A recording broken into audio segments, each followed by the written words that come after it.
Once, in a quiet valley surrounded by misty hills, there lived a farmer named Bram.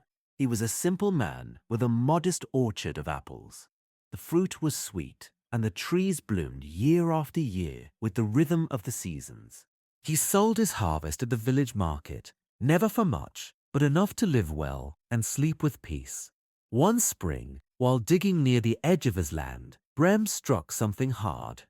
Brushing away the soil, he uncovered a chest filled with golden coins and strange seeds, smooth and glowing faintly in the light.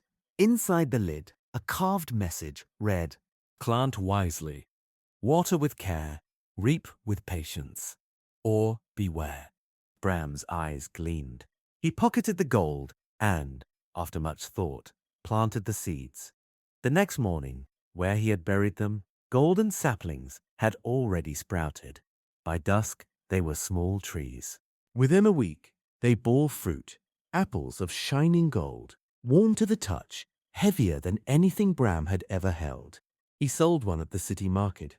The price? A year's earnings. Bram returned, built a larger fence, and hired guards to watch his orchard. He stopped selling red apples and dug up the old trees to make space for more golden ones. When his neighbors asked for help or advice, he turned them away.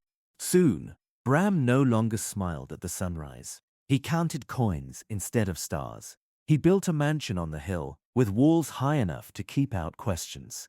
The villagers stopped visiting, but the golden apples began to change. The once glowing fruit turned dull, then brittle. The tree's roots twisted, cracking the earth. No birds came to sing among their branches. When Bram bit into one of the newer apples, he spat blood. The fruit was poisoned now. Desperate, he returned to the spot where he had found the chest. It was gone. No sign it had ever been there. Only the message echoed in his mind. Reap with patience, or beware. The land began to die.